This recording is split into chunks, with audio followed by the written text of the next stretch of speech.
esika Yesu azali ekunganaka te présence na ye lipamboli nanga Yesu azali awa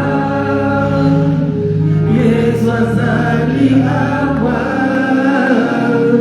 Yesu azali awa Yesu azali awa Yesalaka aleti libomaye soki Yesu nanga akiti awa ce soir nayebaka te nga napesa ye nini nyonso nanga ezali Yesu andimanga boya bomoi nanga ye andimanga boya mikuma nanga ye andimanga boya mitumba nanga bolinga boye namona teo bamisusu kayeti na bangoba ye babelela ye ayoka bango te batilelo atomboli maboko na ye na likolo na bomoi na ye Yesu ayoki losambo nanga papa Yesu azali soki iteme nakufa nanga ye soki iteme nakukasela ye okaina likiye yade nyonso ya bomoi nanga yade nyonso ya nafiki nanga zalaka pene nanga okaina likiye mobima nanga nyonso na yo mobima nanga nyonso na yo Yesu balukanga bamona ngai te okaina likiye esalaka nga neti libomaye soki Yesu nanga akiti awa nayebaka te nga napesa ye nini nyonso nanga ezali Yesu andimanga boya bomoi nanga ye andimanga boya mikuma nanga ye andimanga boya mitumba nanga bolingwa boye namona teo bamisusu bamatati na bakomba ye babelela ye ayoka bango te nga natongoli maboko nanga na likolo na bolingo na ye Yesu ayoki losambo nanga papa Yesu azali awa Yesu azali awa Yesu azali awa Yesu azali soki iteme nakufa vraiment soki iteme nasila semo Yesu azali awa okaina likiye Yesu azali awa merci Seigneur Yesu azali awa Yesu azali awa Yesu azali awa. Nous applaudissons le roi des rois parce qu'il est avec nous. Là où deux ou trois sont assemblés en son nom, il est au milieu d'eux. Amen. Je dis merci au papa de la maison qui vient de me passer le micro, que Dieu se souvienne de lui. C'est vrai que quand c'est ton père ou ta mère qui meurt, il y a des idées, des pensées qui s'entrechoquent.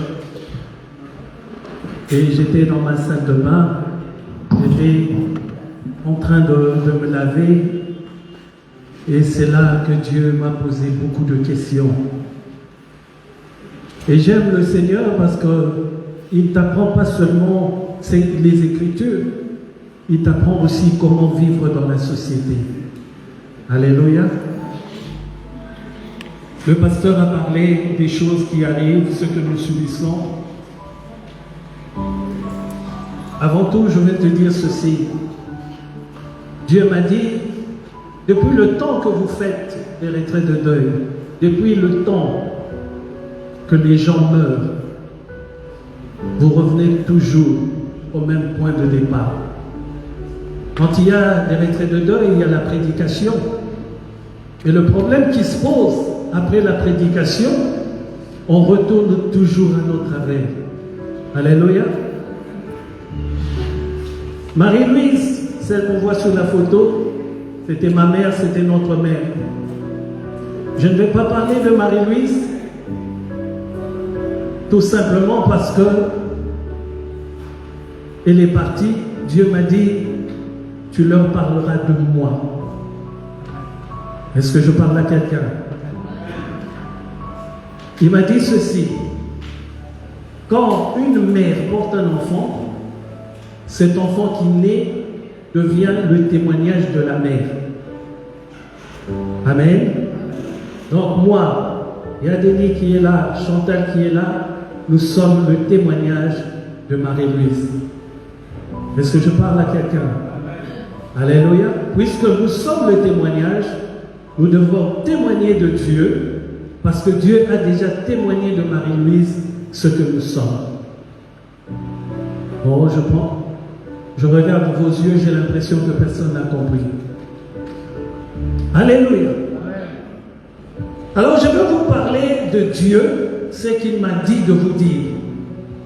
Nous sommes arrivés dans un temps, le temps de l'Apocalypse, le temps du dernier livre, où tout ne se déroule pas comme prévu, si je puis ainsi m'exprimer.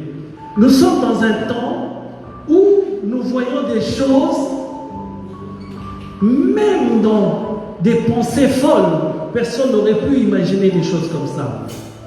Alléluia. Alléluia. La parole de Dieu dit ceci dans le livre de Luc chapitre 1, le verset 38. L'ange Gabriel a été envoyé par Dieu pour voir Marie. Quand il arrive, suivez-moi bien s'il vous plaît, quand il arrive chez Marie, il commence par lui raconter une histoire. Vous comprendrez ce que Dieu veut de nous aujourd'hui. Beaucoup d'entre nous sont membres d'église, tout ce que vous voulez, tout simplement parce qu'un jour, ils ont été malades. Un jour, ils avaient besoin de se marier. Un jour, l'homme avait besoin d'une femme. Un jour, la femme avait besoin d'un homme. Et c'est ça qui t'a fait rapprocher de Dieu. Alléluia. Mais ce n'est pas ça que Dieu attend de toi. Parce que ton besoin de femme, ton besoin d'époux, Dieu le savait déjà en avance et Dieu t'a déjà béni. Mais ce soir, nous allons voir ce que Dieu veut de nous. C'est ce qu'il m'a dit, c'est ça que tu vas dire à mon peuple. Je vous assure, Dieu n'est pas content de nous autant que nous sommes là. Alléluia. Alors profitons comme c'est un temps de deuil, parce que dans un temps de fête, personne ne prendra un moment pour réfléchir. Mais pendant le temps de deuil, tout le monde est attentionné. Alors il arrive, l'ange Gabriel arrive et il dit, il drague Marie, si je puis ainsi m'exprimer. Vous comprendrez pourquoi je dis il drague. À partir du verset 26, il parle à Marie. Le Seigneur m'a envoyé, tu deviendras enceinte. Et Marie commence par discuter. Comment est-ce que je pourrais tomber enceinte? Je n'ai pas connu d'homme. Il lui dit, Dieu te couvrira, je paraphrase, te couvrira de sa puissance et tu tomberas enceinte. Vraiment, ouvrez bien les oreilles.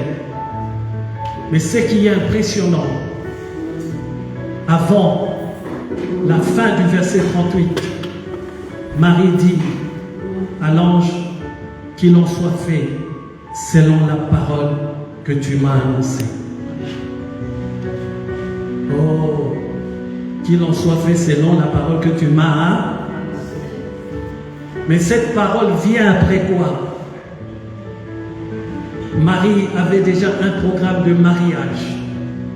Marie, les préparatifs de Marie avaient déjà commencé. Marie devait épouser Joseph. C'était légitime. Non seulement elle était vierge, c'est-à-dire vraiment le chemin du Seigneur, elle suivait le chemin du Seigneur. Non seulement elle était vraiment dans la ligne du Seigneur, et ensuite c'était légitime de se marier. Mais on vient lui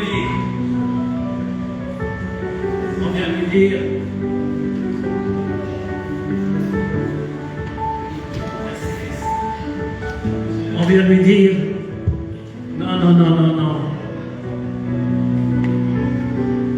Ce n'est pas ton programme qui compte. On vient de dire, c'est légitime ce que tu prévois de faire. Je te l'accorde, mais fais d'abord mon programme et ensuite tu t'occuperas du tien. Est-ce que je parle à quelqu'un? Vous inquiétez pas, vous allez très bien comprendre quand je finirai. Donc je veux te dire ceci. Tu as un programme, tu as une idée, tu as quelque chose de tracé qui est légitime. Mais Dieu dit, avant que tu agisses dans ta légitimité, avant que tu fasses valoir tes droits, moi d'abord. Et dans le moi d'abord, il y a des conséquences. Nous sommes dans un pays juif, là où une femme ne peut pas avoir d'enfant sans être mariée. Donc, en acceptant la parole de l'ange,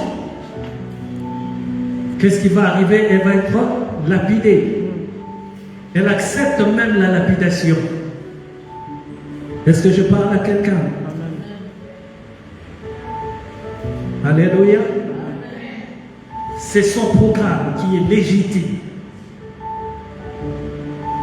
Bah, Audrey est déjà mariée. Si elle n'était pas mariée, Audrey vient me voir. Tonton, je vais me marier. Je lui dis, tu as ma bénédiction.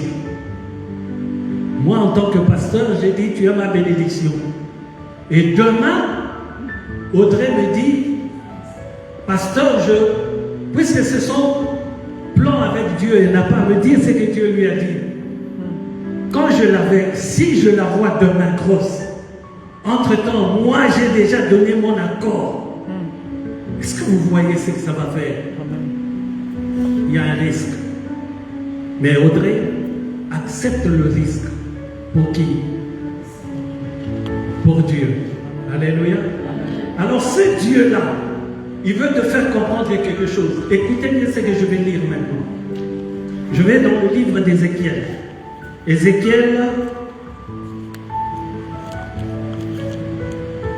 chapitre 16.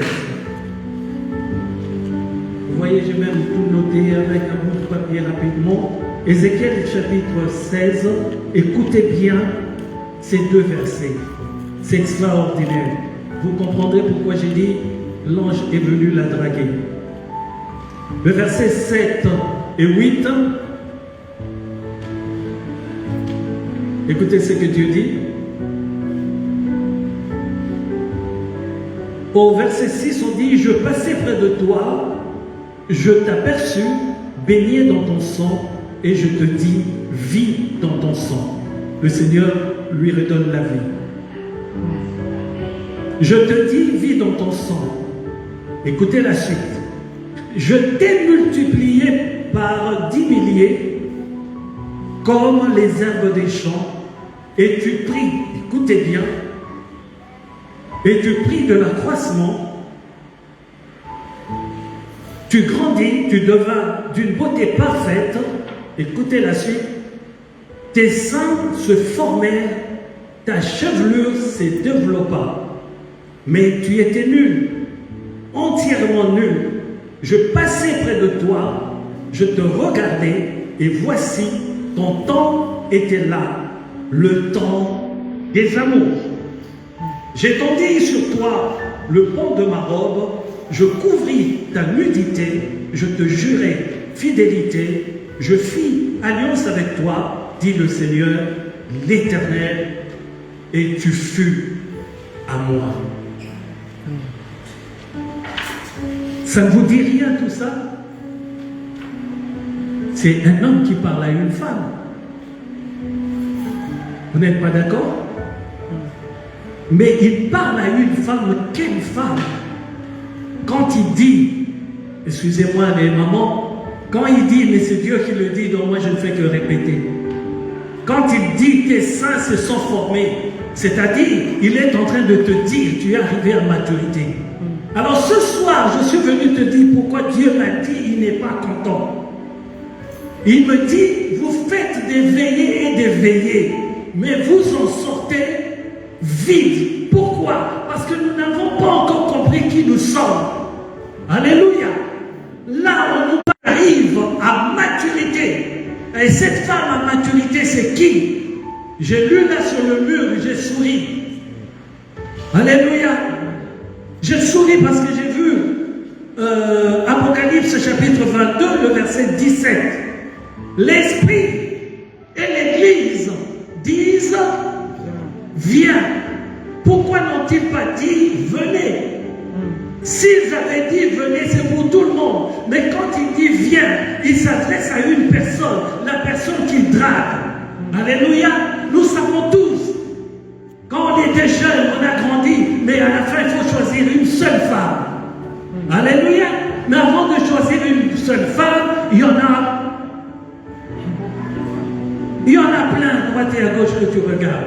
Mais à la fin, il faut que tu en choisisses une seule. C'est pour cela que le Seigneur dit, l'Esprit et l'Église disent, viens, pas venez. Alors ce vient-là, on le dit à qui? À la personne sur la, comment dirais-je, la personne dont on a parlé dans le livre d'Ézéchiel. Cette personne-là que Dieu drague, Dieu dit, tu étais nu, c'est-à-dire tu n'étais pas encore couverte de ma parole. Tu étais nu, le manteau de Dieu n'était pas encore sur toi. Mais je suis venu, j'ai attendu. Et Dieu dit, c'est la saison des amours, c'est le moment du mariage. Est-ce que je parle à quelqu'un? Alléluia. Alléluia. Nous venons tous à l'église. Mais celui-là qui ne va pas épouser le Seigneur, au son de la trompette, ce n'est pas le nombre de tes dîmes ni de tes offrandes qui va te faire entrer dans le royaume des cieux. Ce qui va te faire entrer dans le royaume des cieux, c'est épouser le Seigneur Jésus-Christ. C'est pour cela qu'il dit, l'Esprit et l'Église et l'épouse, ils disent tous les deux, viens, c'est-à-dire, ils se sont accordés. Alléluia. Ils ne font plus qu'une seule personne.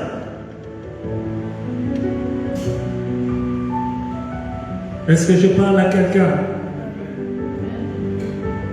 Si vous pensiez que j'allais parler de maman Marie-Louise, ceci, cela, vous êtes à côté de la plaque. Pourquoi elle est déjà partie? Mais la bataille, c'est pour nous maintenant. Alléluia. Alléluia. Alléluia. Vos amens sont fatigués. Amen. Vos amens n'ont pas mangé de sémoule. Amen. Alléluia. Amen. Dans le livre de Éphésiens chapitre 5, le verset 31-32, Dieu dit ceci. C'est un mystère.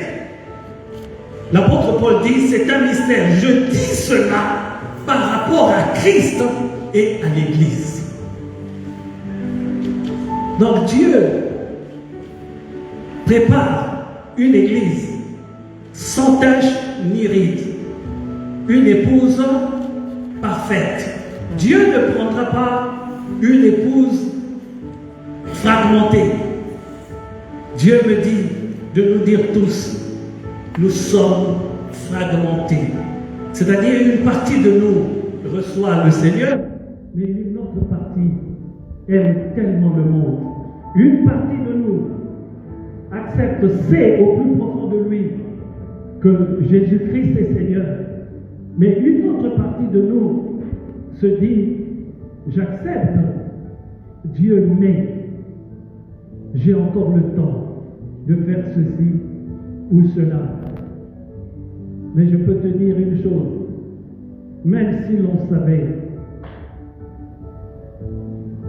que c'est dans l'ordre des choses que Marie-Louise s'en aille, même si on le savait, même si le Saint-Esprit nous l'a soufflé qu'elle part, mais quand elle part, tu es toujours surpris. Tu sais pourquoi? Parce que tu as toujours l'espoir qu'il peut surseoir à sa décision. Est-ce que je parle à quelqu'un? Alléluia. Alléluia. Alléluia. Amen. Beaucoup d'entre nous à l'église vont rester. Pourquoi? Il y a des gens qui sont comme de Marie et Aaron.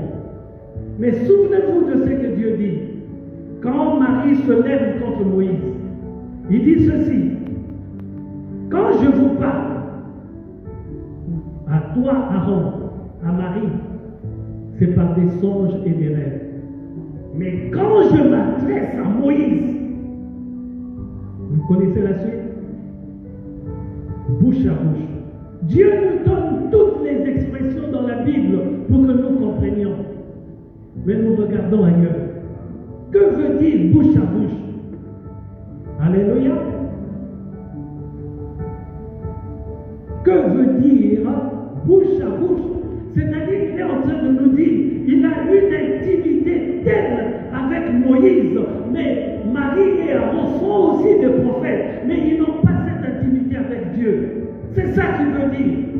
Il faut arriver à cette intimité, et cette intimité s'appelle le mariage avec le Christ. Cette intimité s'appelle s'attacher, être d'un commun accord, c'est-à-dire lié. Alléluia. L'Église doit arriver à une certaine maturité. Vous savez pourquoi? Pour répondre à l'amour de Dieu.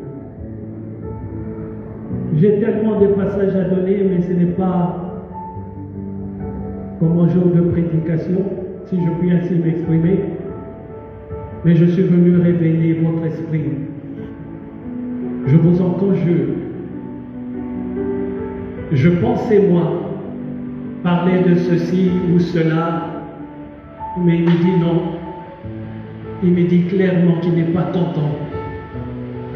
Il me dit le nombre de fois où vous allez au retrait de deuil, et quand vous revenez dans un autre retrait de deuil, vous avez le même niveau.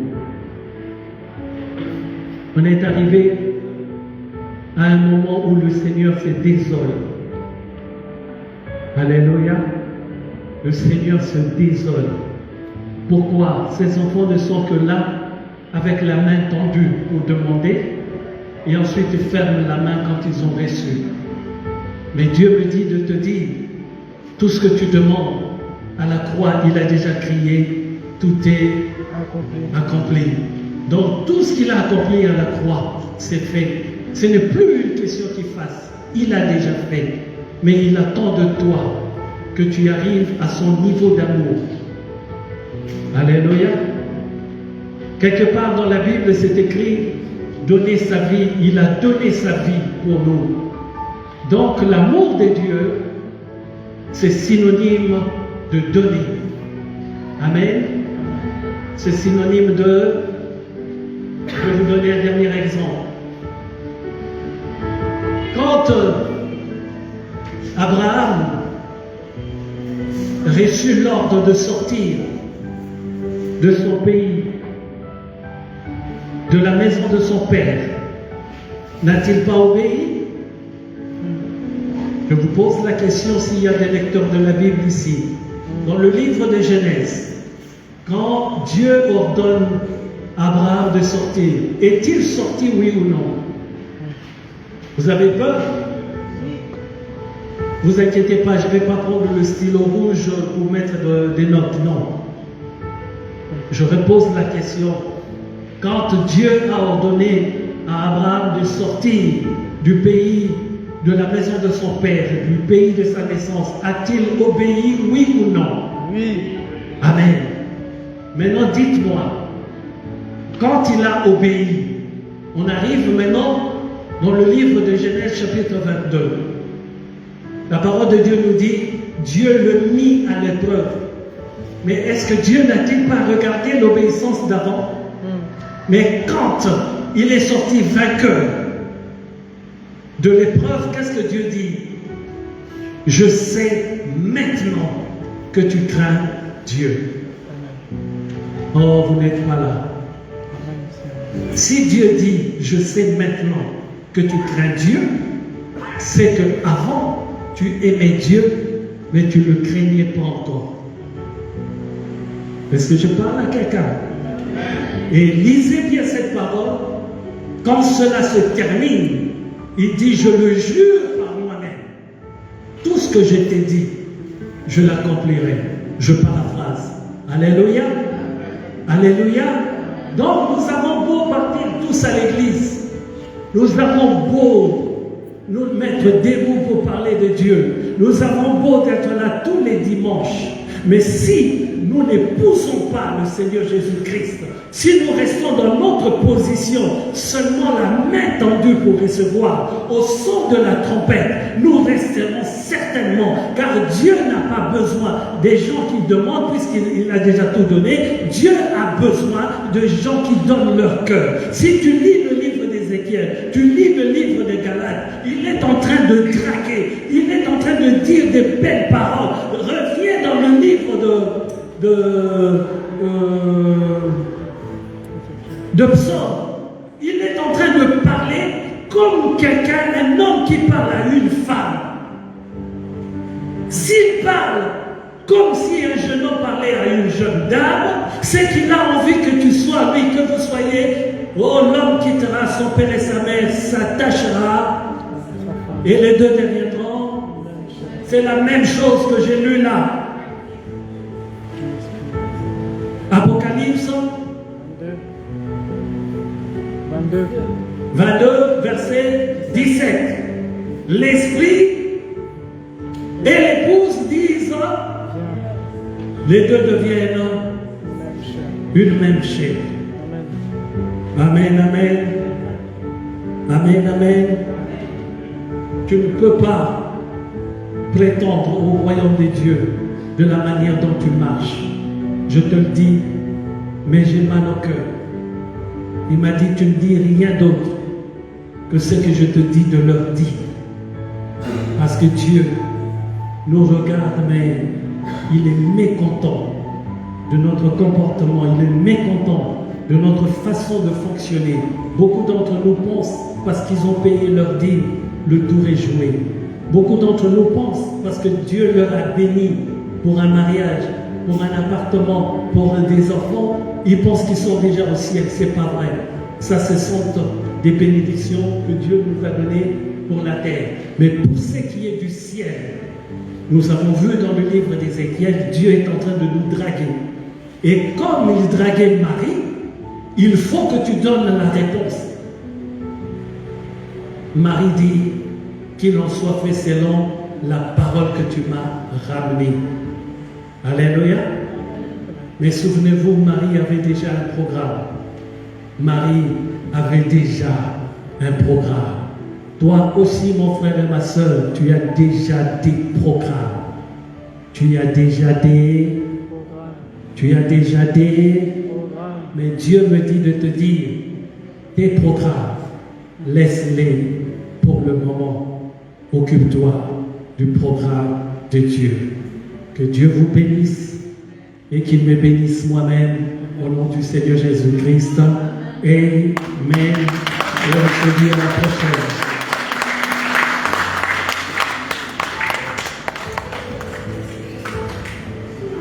Alléluia. Alléluia. Est-ce que tu peux lever ta main droite en direction de l'homme de Dieu, le pasteur Papi? Est-ce que tu peux déclarer des paroles de bénédiction sur sa vie? Est-ce que tu peux déclarer des paroles de bénédiction sur sa vie et sur sa famille? Prions. Éternel Dieu de gloire, Saint-Esprit de Dieu, Dieu de toute puissance, grâce et gloire. Éternel Père, Seigneur mon Dieu, c'est toi qui as conduit ton Fils, Éternel Père. C'est toi qui as utilisé ton Fils, Seigneur, en cette soirée, tel un saint instrument. Éternel Papa, notre prière, c'est que tu puisses remplir sa coupe. Seigneur mon Dieu, que sa coupe